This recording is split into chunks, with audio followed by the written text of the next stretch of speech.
Hello guys, welcome back to my channel creative story में आपका स्वागत है। तो चलिए guys, one night stand with a stranger का सेकंड पार्ट स्टार्ट करते हैं। तो अभी तक हमने देखा विंग युआन के फोरहेड पर किस करके उसके बेड से ही लगकर सो जाता है।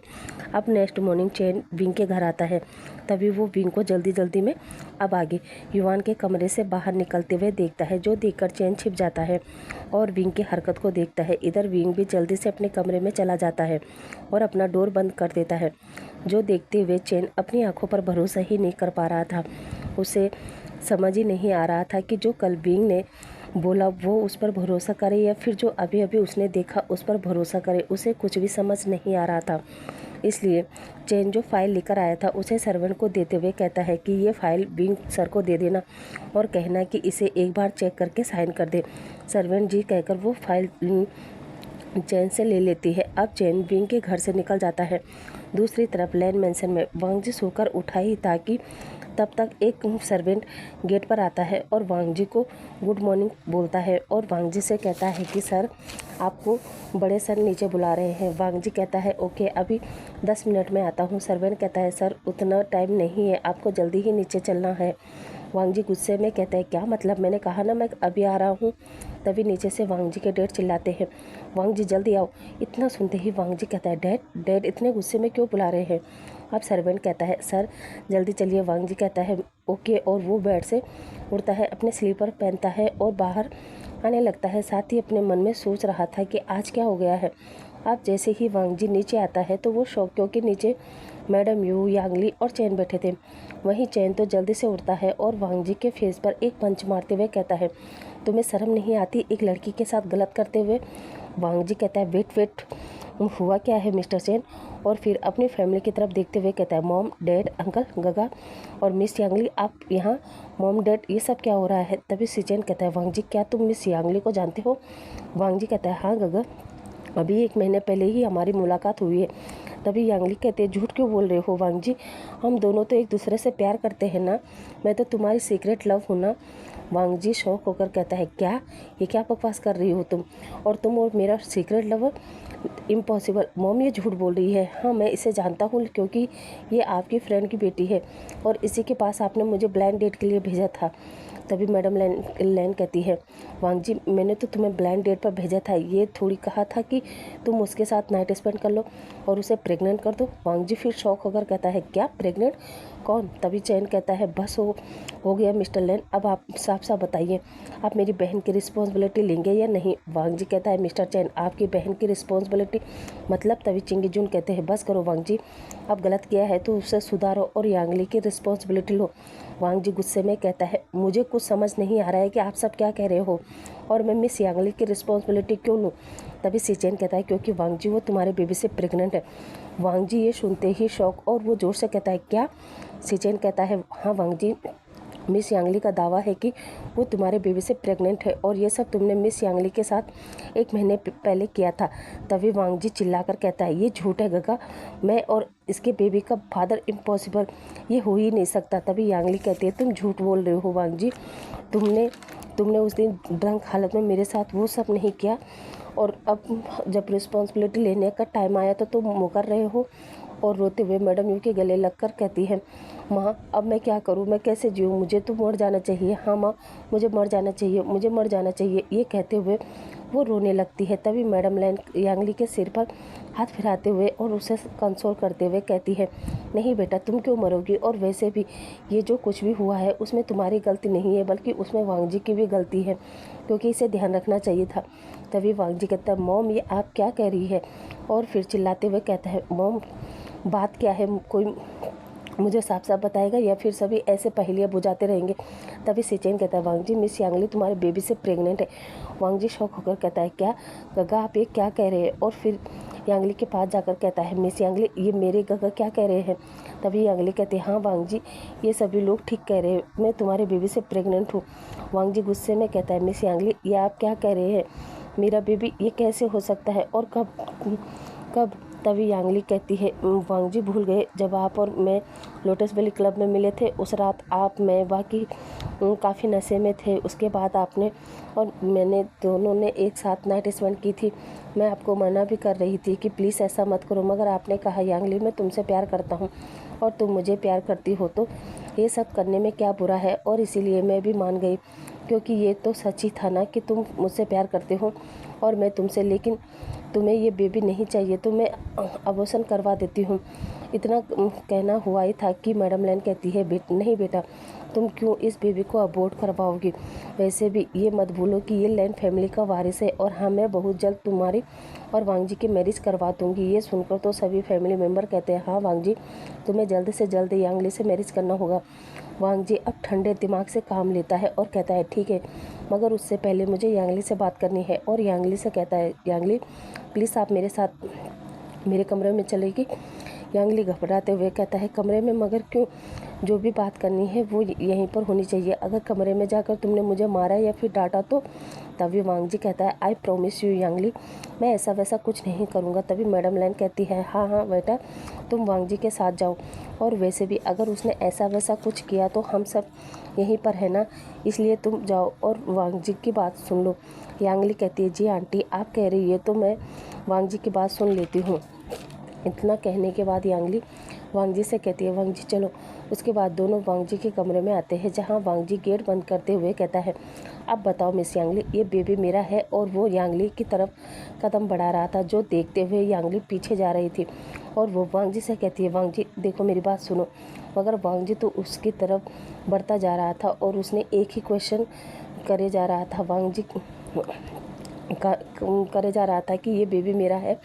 तभी यांगली वांग जी के बेड से टकराती है और उसके बेड पर गिरते हुए कहते, नहीं। अब वांग जी कहता है, नहीं तो फिर ये सब क्या है। अब यांगली बैठते हुए कहती है, आई एम सॉरी वांग जी। तभी वांग जी कहता है, सॉरी गया तेल लेने। अब मुझे ये बताओ, ये बेबी किसका है और तुमने ये झूठ क्यों बोला कि ये बेबी मेरा है।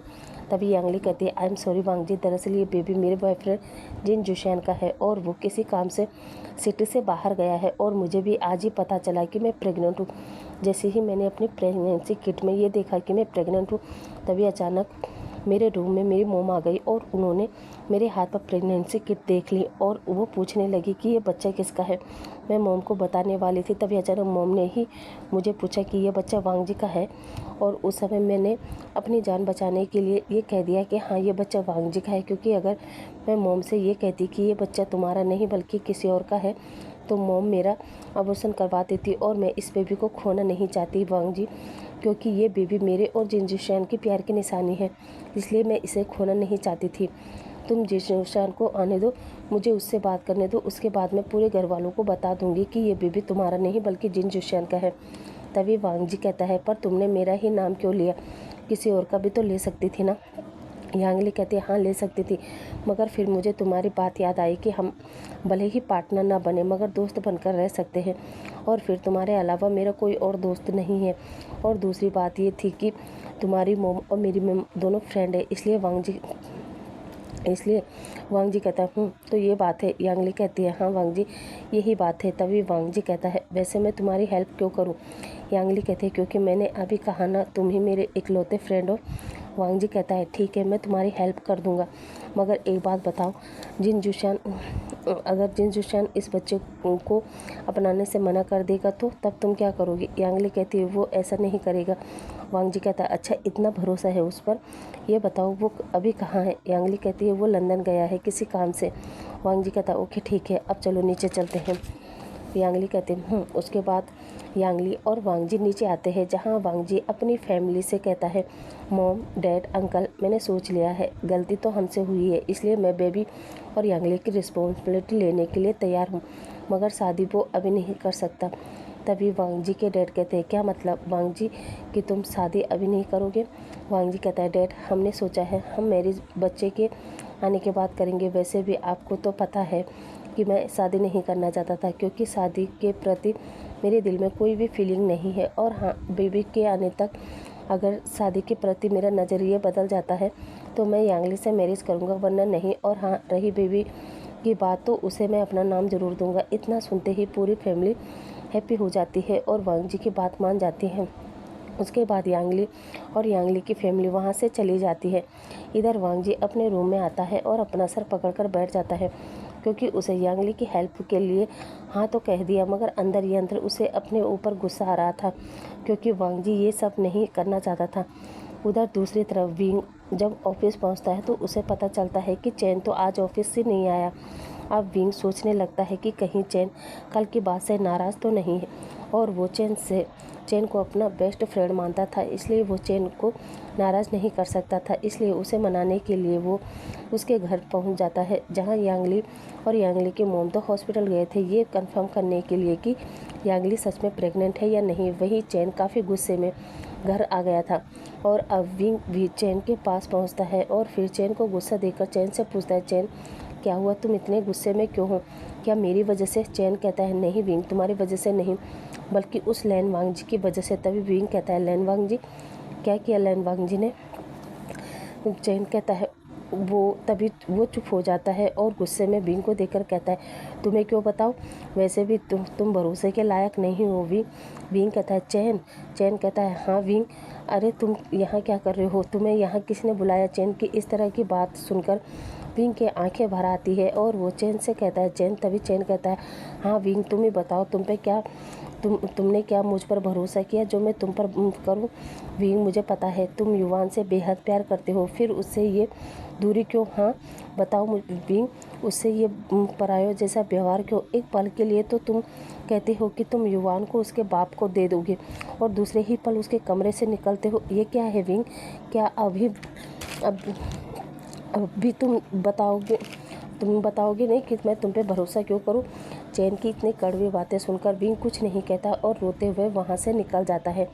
इधर विंग के जाने के बाद चैन को एहसास होता है कि उसने विंग को हर्ट कर दिया। उसके बाद वो अपने बालों को खींचता है और पूछता है, ये मैंने क्या किया? उस लैन वांग जी का गुस्सा मैंने विंग पर उतार दिया। उसके बाद अपने आप को काम डाउन करता है और फिर विंग के पीछे पीछे ऑफिस पहुंचता है, जहां विंग गुस्से में अपने केबिन में बैठा था। चैन विंग के पास जाता है और विंग से सॉरी बोलते हुए कहता है कि उसे ऐसा तुम पर चिल्लाना नहीं चाहिए था, मगर मैं भी क्या करूं विंग, मैं जिनसे प्यार करता हूं वही अगर मुझे धोखा दे तो मैं क्या करूं? हाँ विंग बताओ मैं क्या करूं? तभी विंग शॉक होकर चैन से कहता है, चैन ये तुम क्या कह रहे हो? चैन कहता है, हाँ विंग, मैं अपनी फैमिली से, तुमसे, अभियान से काफ़ी प्यार करता हूँ, लेकिन क्या कभी तुमसे बोल नहीं पाया। मैंने सोचा सही टाइम पे तुम्हें बता दूंगा, पर मुझे नहीं लगता कि वो सही टाइम आएगा, इसलिए विंग मैं आज ही तुमसे अपने दिल की बात कह देता हूँ। आई लव यू विंग, मैं तुमसे और युवान से काफ़ी प्यार करता हूँ, और तुम चाहो तो मैं युवान को एक बाप का प्यार देना चाहता हूँ। चैन के मुंह से ये सुनकर विंग तो एकदम स्टिफ हो जाता है। उसे तो अपने कानों पर भरोसा ही नहीं हो रहा था, ना ही उसका दिल ये मानने को तैयार था कि चैन उसके बारे में ऐसी फीलिंग रखता है। उधर चैन विंग से कह रहा था, बताओ विंग, क्या तुम मुझे अपनी लाइफ में जगह दोगे, मुझे आयुआन के फादर के रूप में स्वीकार करोगे? तभी विंग कहता है, नहीं, और फिर होश में आते हुए कहता है, नहीं चैन, और फिर एक्सक्यूज करके वहाँ से चला जाता है। चैन भी विंग के पीछे जाता है, और फिर विंग इतनी फास्ट गाड़ी चला रहा था कि उसका कभी भी एक्सीडेंट हो सकता था। ये देखकर चैन, जो उसका पीछा कर रहा था, वो कहता है, ओह शिट, ये विंग क्या कर रहा है, ये कैसे गाड़ी चला रहा है? उसके बाद चैन विंग को ओवरटेक करके विंग की गाड़ी के सामने आ जाता है, और जब विंग ये सब देखता है वो चैन को बचाने के चक्कर में अपनी गाड़ी एक पेड़ से ठोक देता है। हालांकि विंग को कोई चोट तो नहीं आई थी, लेकिन उसकी गाड़ी खराब हो गई थी। उसके बाद चैन गुस्से में वहाँ पर आता है और विंग को गाड़ी से बाहर निकालकर कहता है, यू इडियट, क्या तुम पागल हो गए हो क्या? ये सब क्या था? आखिर तुम करना क्या चाहते थे? बताओ विंग, बताओ, आखिर तुम्हारे दिल में क्या चल रहा है? बताओ विंग, बताओ, क्योंकि आज तक तुम सच नहीं बताओ मैं जाने वाला नहीं हूँ। विंग, सुना तुमने, मैं जाने वाला नहीं हूँ, और आज तुम सच सच बताओ कि तुम आयुआन को उसके फादर को ही क्यों सौंपना चाहते हो? बताओ विंग, बताओ। तभी विंग गुस्से में कहता है, क्योंकि वो वहाँ खुश रहेगा, उसकी परवरिश अच्छे से होगी, उसे वो सब मिलेगा जो मैं नहीं दे सकता। हाँ चैन, नहीं दे सकता। चैन गुस्से में कहता है, क्यों नहीं दे सकते विंग? आखिर तुम्हें किस चीज़ की कमी है? और फिर मैं भी तो हूँ ना तुम्हारे साथ, मैंने कहा ना, तुम हाँ कहो तो मैं तुम्हारी और मैं तुम्हें और युवान को संभाल लेंगे। विंग कहता है नहीं चैन, क्योंकि मैं एक मार्क ओमेगा हूँ।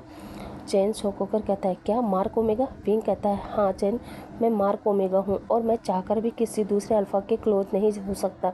तभी चैन कहता है विंग क्या तुम उस अल्फ़ा को जानते हो? विंग अब हाँ कह देता है। चैन पूछता है कौन है वो अल्फ़ा? विंग कहता है वांग जी। चैन शौक होते हुए कहता है वांग जी? विंग हाँ में सिर हिलाता है। चैन फिर से कहता है क्या वो अल्फ़ा लैन वांग जी है? विंग फिर हाँ में सिर हिलाता है। ये सुनकर कुछ देर बाद वहाँ पर सन्नाटा पसर जाता है। वहाँ पर केवल अब विंग की सिसकारियाँ गूंज रही थी।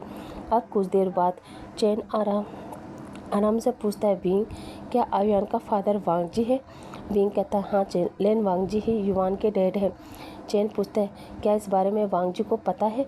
विंग कहता है नहीं। चैन पूछता है विंग क्या वांग जी ही वो पर्सन है जिसने तुम्हारे साथ ज़बरदस्ती की थी? विंग हाँ में सिर हिलाता है। उसके बाद तो चैन वहाँ से बिना कुछ कहे गाड़ी में बैठता है और सीधा लैन ऑफिस के लिए निकलता है। इधर विंग जब यह देखता है तो वो चैन को रोकने की कोशिश करता है, मगर चैन तो बहुत गुस्से में था, क्योंकि एक तरफ तो वांग जी ने विंग की ज़िंदगी ख़राब की और अब उसकी बहन की भी ज़िंदगी ख़राब करने जा रहा था। इसलिए चैन विंग की आवाज़ को भी अनसुना करता है और वो सीधे लैन ऑफिस के लिए जा रहा था। उसके पीछे पीछे विंग भी टैक्सी लेता है और चैन के पीछे जाने लगता है। कुछ देर बाद चैन लैन ऑफिस पहुंचता है और सीधे वांग जी के केबिन में जाता है और वांग जी का कॉलर पकड़कर चेयर से उठाता है और उसके फेस पर एक पंच मारता है, मगर इस बार वांग जी बर्दाश्त नहीं करता और वो भी चैन के फेस पर पंच मारते हुए कहता है मिस्टर चैन ये सब क्या है? चैन कहता है वांग जी मैं तुम्हें जिंदा नहीं छोड़ूंगा। वांग जी कहता है पर क्यों, मैंने किया क्या है? तभी चैन वांग जी का कॉलर पकड़कर कहता है वांग जी तुम इतना घटिया पर्सन हो मैं नहीं जानता था, और फिर से वांग जी को मारता है। वांग जी भी अपने बचाव में चैन को मारता है और देखते ही देखते दोनों के बीच काफ़ी तेज़ लड़ाई स्टार्ट हो जाती है और बाहर से सभी एम्प्लॉय देख रहे थे। वही जब ये बात सी चैन, कुरेन और चिंगीजुन को पता चलती है, वो भी फटाफट वांग जी के केबिन में आते हैं और उन दोनों की लड़ाई को छुड़वाते हैं।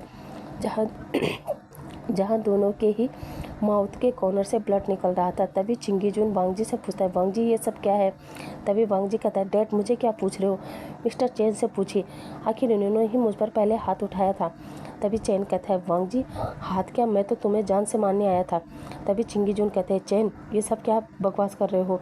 तभी चैन कहता है अंकल मैं बकवास नहीं कर रहा हूँ, बल्कि पूछिए वांग जी से ये कितने ओमेगाओं की ज़िंदगी से खेलेगा। चिंगीजुन कहता है चैन तुम कहना क्या चाहते हो, साफ साफ कहो। चैन कहता है अंकल आपको पता वांग जी ने किसी ओमेगा के साथ ज़बरदस्ती की और इसका एक 5 साल का बेटा भी है। चिंगीजुन शौक होकर कहता है क्या तुम ये क्या बकवास कर रहे हो? चैन कहता है अंकल मैं बकवास नहीं कर रहा हूँ, मैं सच बोल रहा हूँ। वांग जी ने एक ओमेगा बॉय के साथ नाइट स्पेंड की और तो और उस ओमेगा का एक बेबी भी है, और ये पर्सन उस ओमेगा को छोड़कर अब मेरी बहन से शादी करना चाहता है और तो और इसने मेरी बहन के साथ भी नाइट स्पेंड की। आखिर ये ऐसे कैसे कर सकता है? मुझे छोड़िए, मैं आज इसी वक्त इसकी जान ले लूँगा। तभी चिंगीजुन कहता है चैन कौन है वो ओमेगा बॉय जिसके साथ वांग जी ने नाइट स्पेंड की? तभी चैन कहता है अंकल वो कोई और नहीं बल्कि विंग है। विंग इसका मार्क ओमेगा है और अब ये विंग को छोड़ के मेरी बहन की ज़िंदगी बर्बाद करने चला है, मगर मैं ऐसे नहीं होने दूंगा। मैं आज अभी इसको मार के ये सब किस्सा ही ख़त्म कर दूंगा। अब वांग जी कहता है चैन ये तुम क्या कह रहे हो? मैं तो विंग को अच्छे से जानता भी नहीं हूँ, फिर उसके साथ में नाइट स्पेंड करना ये झूठ है और मेरा बेबी है, मैं कैसे मान लूँ? चैन कहता है तुम्हें मानना पड़ेगा वांग जी। तभी चिंगीजुन कहता है रुको चैन, आई थिंक हमें यहाँ ये सब बात नहीं करनी चाहिए, चलो हम सब मेंशन जाते हैं। उसके बाद हम सीन शिफ्ट करते हैं सीधा मेंशन में, जहाँ लैन फैमिली, साथी जियान फैमिली और विंग अपने बेबी के साथ खड़ा था। वहीं हम कुरेन को देखते हैं जो विंग से पूछ रहा था विंग क्या ये सच है, ये बेबी वांग जी का है? देखो विंग तुम्हें घबराने या फिर डरने की ज़रूरत नहीं है। क्या वांग जी था जिसने तुम्हारे साथ में ज़बरदस्ती की थी? विंग हाँ में सिर हिला देता है। तभी वांग जी गुस्से में कहता है तुम ये क्या बकवास कर रहे हो, मैं तो तुमसे अभी 1 महीने पहले ही मिला था। तभी विंग कहता है नहीं मिस्टर लैन, आप मुझसे 5 साल पहले मिले थे जिनशान सिटी में, वो भी रात के 10 बजे, और उस समय आप अपनी रट में थे। कुछ याद आया कि नहीं? और अभी याद नहीं आया तो मेरे पास ये है, आपका साइन किया हुआ चेक उस रात आपने एक 17 साल के ओमेगा के साथ वो किया जिसके बारे में उसे कुछ भी पता नहीं था। ये सुनकर तो वहाँ बैठे सभी लोग शौक। तभी वांग जी कहता है, तो क्या वो ओमेगा तुम थे विंग? और फिर हैप्पी होकर कहता है, ओ विंग, तुम्हें नहीं पता मैं तुम्हें कब से ढूंढ रहा हूँ, मगर तुम कहाँ चले गए थे? और तो तुमने ये चेक भी विड्रॉ नहीं किया। तुम्हें नहीं पता विंग, मैं पिछले 5 साल से पागलों की तरह तुम्हें ढूंढ रहा हूँ। तुम्हें पता, जब से मैंने तुम्हारे साथ वो नाइट स्पेंड की थी और फिर जब सुबह मैं होश में आया तब मुझे अपनी गलती का एहसास हुआ कि मैंने कितनी बड़ी गलती कर दी। और फिर मैंने सोचा तुम्हें ढूंढकर तुम्हारी रिस्पॉन्सिबिलिटी लूँगा। इतना कहते कहते वांग जी विंग को हक करता है और फिर अपने किए की माफ़ी भी मांगता है। उसके बाद युवान को गोद में लेता है और युवान को भी काफ़ी सारा प्यार करता है। मगर तभी मैडम यू कहती है, ये सब क्या हो रहा है? अगर वांग जी विंग को अपनाएगा तो मेरी बेटी यांगली और उसके पेट में पल रहे बच्चे का क्या होगा? लेनी तुम्ही ने कहा था ना कि मेरी बेटी वांग जी के साथ नाइट स्पेंड करेगी, तो तुम वांग जी से मेरी बेटी का रिश्ता करवाओगे? ये सुनकर तो लैन फैमिली शौक। तभी वांग जी आगे आता है और मैडम यू से कहता है, आई एम सॉरी आंटी, मगर यांगली के पेट में जो बच्चा है वो मेरा नहीं है। ये सुनकर मैडम यू वांग जी को एक थप्पड़ मार देती है। तभी यांगली कहती है, मॉम, और फिर अपने माँ से कहती है, माँ आई एम सॉरी, मगर वांग जी सही कह रहा है, मेरे बेली में जो बेबी है वो वांग जी का नहीं है बल्कि मेरे बॉयफ्रेंड जिन जुशियान का है। मैडम यू कहती है, क्या? ये जिन जुशियान कौन है? यांगली कहती है, वो जिन कारपोरेशन कंपनी के मालिक जिन गोंगशा का बेटा है। मैडम यू कहती है, क्या इतना बड़ा धोखा? और फिर यांगली पर भी हाथ उठाने वाली थी। तभी वांग जी कहता है, बस कीजिए आंटी, आप यांगली पर हाथ नहीं उठा सकते। मैं मानता हूँ कि उसने गलती की है, मगर इतनी बड़ी गलती भी नहीं की है कि आप उसे माफ़ न कर सको। वैसे भी आप उसकी शादी मुझसे करवाना चाहते थे ना, तो अब आप यांगली की शादी जिन जुशियान से करवा दीजिए। वैसे भी वो यांगली से प्यार करता है और जब उसे पता चलेगा कि यांगली प्रेग्नेंट है उसके बाद तो वो और भी हैप्पी हो जाएगा। तभी वांग जी की बात को काटते हुए चिंगी जुन कहता है, वांग जी सही कह रहा है मिसेस चियान, वैसे भी यांगली और जिन जुशियान एक दूसरे को पसंद करते हैं, तो हमें इस तरह उन दोनों के बीच में नहीं आना चाहिए। उसके बाद सभी फैमिली बारी बारी समझाते हैं तो मैडम यू भी मान जाती है। उसके बाद सभी हैप्पी होकर कहते हैं, चलो अब सही है, यांगली की मैरिज जिन जुशियान से, और अब वांग जी को भी विंग की पूरी रिस्पॉन्सिबिलिटी लेना पड़ेगा। क्यों वांग जी? वांग जी कहता है, हाँ डैड, मगर एक बार हम विंग से तो पूछ लेते हैं ना। और जब सब लोग विंग की तरफ देखते हैं तो शौक, क्योंकि विंग वहाँ से जा चुका था। वांग जी कहता है, विंग। उसके बाद सभी लोग भी विंग को आवाज़ देते हैं, उसे ढूंढते हैं, मगर विंग वहाँ नहीं था। वांग जी जल्दी से घर से बाहर आता है और सिक्योरिटी गार्ड से पूछता है कि क्या यहाँ से विंग बाहर गया? सिक्योरिटी गार्ड कहते हैं, जी सर, विंग सर तो काफ़ी देर पहले निकल गए। वांग जी शौक होकर कहता है, क्या? उसके बाद वांग जी भी अपनी गाड़ी लेता है और विंग की तलाश में निकल जाता है। तभी वांग जी के पीछे पीछे चैन भी विंग को ढूंढने निकल जाता है। चैन सबसे पहले ऑफिस पहुंचता है, मगर विंग को वहां भी न पाकर वो फिर विंग के मेंशन जाता है, मगर वहाँ भी विंग नहीं था। जो देखते हुए चैन अपना सर पकड़ लेता है, क्योंकि वो समझ चुका था कि विंग चला गया है। वो अभी तक इसलिए रुका था क्योंकि वो युवान को उसके फादर को सौंपना चाहता था, जो उसने सौंप दिया है। मगर अब विंग कहाँ होगा? और अब हम सीधा नाइट का समय देखते हैं, जहाँ वांग जी सैड होकर घर पहुँचता है और वांग जी का फेस देखकर कोई भी आसानी से बता सकता था कि विंग का कोई पता नहीं चला है। उसके बाद हम वांग जी की फैमिली को देखते हैं, जो वांग जी से विंग के बारे में पूछ रहे थे, मगर वांग जी अपनी मॉम से पूछता है कि आयुयान ने खाना खाया? मैडम लैन कहती है, नहीं वांग जी, आयुयान भी सदमे में है। वैसे भी उस बच्चे को यकीन नहीं हो रहा है कि उसकी मॉम उसे ऐसे छोड़ के जा सकती है। वांग जी कहता है, मॉम प्लीज़ आप युवान का ध्यान रखना। मैडम लैन कहती है, हाँ वांग जी। उसके बाद वांग जी फिर बाहर निकल जाता है और फिर एक क्लब में जाकर ड्रिंक करते हुए सोचता है, विंग तुम क्यों चले गए? क्या तुम मुझसे इतनी नफरत करते हो? तभी हम उसी क्लब में चैन को भी देखते हैं, वो भी वहाँ बैठकर ड्रिंक कर रहा था। तभी उसकी नज़र वांग जी पर जाती है और वो अपनी सीट से उठता है और वांग जी के पास आकर कहता है, वांग जी क्या तुम ठीक हो? वांग जी कहता है, हूँ, लेकिन तुम क्यों पूछ रहे हो? क्या दोबारा मारने का विचार है? चैन कहता है, आई एम सॉरी वांग जी, लेकिन मैं क्या करता। सुबह मेरी बहन की तरफ से वो न्यूज़ और फिर मैंने अपना लव विंग को कन्फेस किया। उसके बाद उसने भी ये बताया कि तुम उसके अल्फ़ा हो और फिर मुझे पता था कि तुमने उसके साथ ज़बरदस्ती की थी, तो मैं अपने आप को रोक नहीं पाया। तभी वांग जी कहता है वो ज़बरदस्ती नहीं थी चैन, उस दिन मैं अपनी रट में आ चुका था। मैं खुद को काफ़ी कंट्रोल कर रहा था मगर मैं नहीं कर पाया और मैंने विंग से हेल्प मांगी थी। चैन एक स्मक करते हुए कहता है ओह हेल्प, तो ये बताओ वांग जी हेल्प की कीमत कौन अदा करता है? हाँ, ये क्यों नहीं कहते कि तुमने उसे एक नाइट स्पेंड करने वाला स्लट समझा था? वांग जी कहता है नहीं चैन, तुम गलत समझ रहे हो। मैंने उस दिन देखा वो रात को उस रोड पर जा रहा था, उसके हाथ में एक लंच बॉक्स और उसके पास कुछ औजार थे जिसे देखकर मैं समझ गया था कि ये कहीं से काम करके आया है। और मैंने वो पैसे उसे इसलिए ऑफ़र किए थे क्योंकि मैं चाहता था वो उस चेक पर इतना अमाउंट भरे कि उसे जॉब करने की ज़रूरत न पड़े, लेकिन उसने वो चेक कभी यूज ही नहीं किया। और जब मुझे इस बात का पता चला तो मुझे उसके बारे में बुरा लगा और फिर मैं उसी दिन से उसकी तलाश करने लगा, क्योंकि मैंने सोच लिया था कि मैं उसे ढूंढकर उसकी पूरी रिस्पॉन्सिबिलिटी लूँ। पर चैन मुझे एक बात बताओ, आयुआन को मुझे सौंप कर क्यों गया? क्या वो आयुआन से प्यार नहीं करता था? चैन कहता है नहीं, ऐसा नहीं था। वो युआन से बेहद प्यार करता था, मगर पता नहीं क्यों वो ये मानता ही नहीं था कि वो आयुआन से प्यार करता है। इसलिए उसने हमेशा से युआन से एक अजीब सी दूरी बनाकर रखी थी। हालांकि युआन समझता था और कहता भी था कि मम्मा उसे वैसा प्यार नहीं करती जैसा कि बाकी के पेरेंट्स करते हैं। तभी वांग जी कहता है ऐसा क्यों चैन?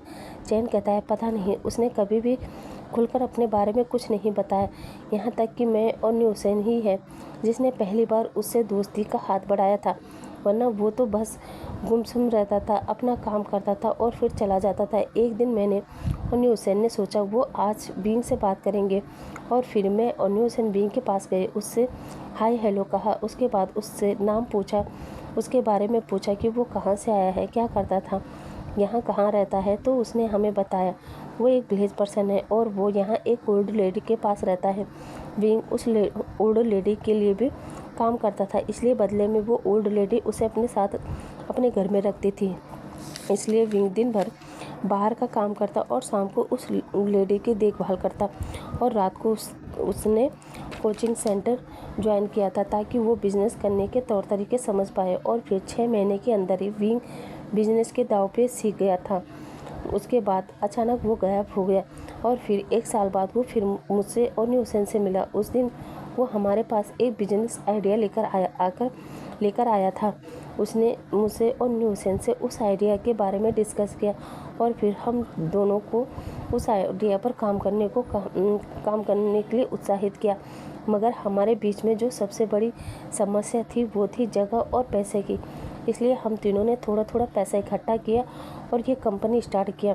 हमें फिर उस कंपनी से मुनाफा होने लगा, लेकिन कुछ समय बाद न्यूसेन अलग हो गया, लेकिन मैं और विंग अलग नहीं हुए और फिर हमने अपनी कंपनी का नाम विजयन रखा। हम दोनों बहुत खुश थे। विंग और मैं दिन रात मेहनत करते पूरे 2 साल तक तो हम दोनों ने जी तोड़ मेहनत की। इस बीच मुझे विंग से प्यार हो गया था। मैं उसे बताना चाहता था मगर कभी हिम्मत ही नहीं कर पाया। फिर एक दिन मुझे पता चला कि विंग का एक 3 साल का बेबी है। मैं तो शॉक हो गया था कि क्या विंग मैरिड है।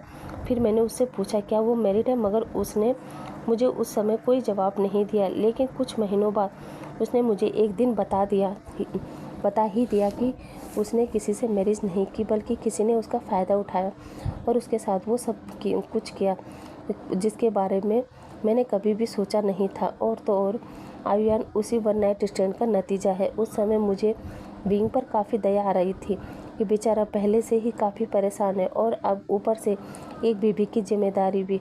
मगर फिर समय बीतता गया, मुझे आयुआन से भी प्यार होने लगा और मैं हर बार उससे बात करता, उसको घुमाने ले जाता।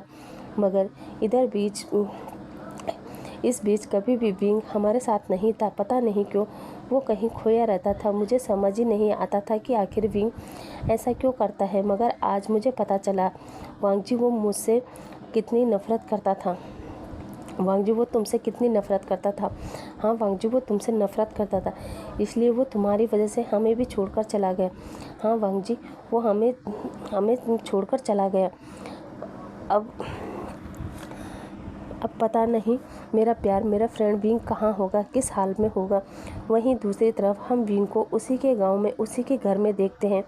जो अपनी मोम की फ़ोटो देखकर कह रहा था, आई एम सॉरी मॉम, मैं जानता हूँ मैंने आयुयान के साथ गलत किया, मुझे उसे इस तरह छोड़ के नहीं आना चाहिए था, मगर मैं क्या करता मॉम, मैं अपने दिल से ये बात निकाल ही नहीं पा रहा हूँ कि डैड की मौत में मेरे डैड की मौत मेरे हाथों हुई थी। मैं इस गिल्ट से बाहर निकल ही नहीं पा रहा हूँ। मैं क्या करूँ मॉम, मुझे कुछ समझ नहीं आ रहा। इतना कहते कहते वो रोने लगता है। दूसरी तरफ अब आयुयान को देखते हैं, जो रात के 1 बजे कमरे के बाहर सीढ़ियों पर बैठा था और दरवाजे की तरफ देख रहा था, वो भी इस उम्मीद में कि उसकी माँ अभी आ जाएगी, मगर अफसोस विंग नहीं आया। अब नेक्स्ट मॉर्निंग घर के सर्वेंट जब लैंड मेंशन में सफाई कर रहे थे, तभी उनकी नज़र छोटे से आयुयान पर जाती है, जो विंग की राह देखते देखते सीढ़ियों पर ही सो गया था। कुछ देर बाद सर्वेंट मैडम लैन को आयुयान के बारे में बताती है और फिर मैडम लैन जल्दी से आयुयान के पास जाती है, उसे संभालती है और आराम से उसके बेड पर सुलाती है। उसके बाद घर में सभी से बात करती है कि कल से आयुयान ने ना तो ठीक से खाना खा रहा है और ना ही खेल रहा है। उसे विंग की ज़रूरत है, पर पता नहीं विंग कहाँ है। अब कुछ दिन ऐसे ही बीत गए। वांगजी विंग की तलाश में इतना बिजी हो गया था कि उसे याद ही नहीं था कि उसका बेबी घर में अकेला है, उसे केयर की ज़रूरत है। लेकिन वांगजी अपने बच्चे की केयर करने की जगह विंग की तलाश में बिजी था। वहीं मैडम लैन आयुयान से क्लोज होने की कोशिश करती है, मगर वो मैडम लैन के क्लोज हो ही नहीं पा रहा था। अब एक दिन दोबारा आयुयान गेट के बाहर सीढ़ियों पर बैठा था, वो इसी उम्मीद में कि आज तो उसकी मॉम वापस आएगी, मगर गेट पर आज उसकी मॉम तो नहीं बल्कि कोई और आया था, और ये कोई और नहीं बल्कि मिंग्याओ था, जो लंदन से वापस आ गया था। तभी अंदर आते हुए मिंग्याओ सभी को ग्रीट करता है और फिर जैसे ही अपने रूम में जा रहा था, तभी मिंग्याओ की नज़र छोटे से आयुयान पर पड़ती है। आयुयान को देखते ही मिंग्याओ सबसे पहले आयुयान से बात करता है, मगर आयुयान मिंग्याओ से कोई बात नहीं करता। तभी मिंग्याओ अपनी फैमिली से पूछता है, मॉम डैड ये बच्चा कौन है। तभी मैडम लैन बताती है कि ये वांगजी का बेटा है। उसके बाद मिंग्याओ को सारी बात पता चलती है और फिर सब कुछ सुनने के बाद मिंग्याओ को विंग और आयुयान के लिए बहुत बुरा लगता है, मगर सबसे ज़्यादा बुरा आयुयान के लिए लगता है। और फिर से आयुयान के पास जाता है, उससे बात करने की कोशिश करता है, मगर अभी भी आयुयान बेजुबान बनकर बैठा था। मिंग्याओ भी समझता था कि उसके लिए अचानक ये सब होना और नए घर में एडजस्ट करना कितना मुश्किल हो रहा होगा, इसलिए वो अब धीरे धीरे आयुयान के करीब जाता है और फाइनली कुछ समय बाद आयुयान मिंग्याओ के साथ कंफर्टेबल हो गया था। साथ ही मिंग्याओ आयुयान को बिल्कुल एक माँ के जैसे प्यार देने लगा। शायद यही कारण था कि आयुयान धीरे धीरे मिंग्याओ की तरफ अट्रैक्ट हो गया था और अब आयुयान को एक माँ के साथ साथ पूरी फैमिली का प्यार भी मिल रहा था। मगर दूसरी तरफ वो विंग और वांगजी से दूर होता जा रहा था और अब करीब 1 साल बाद वांगजी को किसी काम से जिनसान सिटी की तरफ जाना हुआ था। दिन भर वहां अपना काम करके वांगजी जब वापस आ रहा था, तभी अचानक वो अपनी गाड़ी एक कॉफ़ी शॉप के बाहर रोकता है, क्योंकि वांगजी काफ़ी थका हुआ था और अभी उसे आगे का रास्ता भी तय करना था, इसलिए वो उस कॉफ़ी शॉप पर रुकता है। और फिर जैसे ही अंदर जाता है तो वो शॉक हो जाता है, क्योंकि अंदर कॉफ़ी बनाने वाला जो एम्प्लॉय था वो कोई और नहीं बल्कि विंग था। विंग को देखकर वांगजी कहता है, विंग तुम यहाँ। विंग भी वांगजी को देखता है और शॉक होते हुए कहता है, मिस्टर लैन आप यहाँ। वांगजी अब गुस्से में विंग का हाथ पकड़ता है और उसे साइड में ले जाकर कहता है, विंग ये सब क्या है? हाँ, तुम अचानक कहाँ चले गए थे?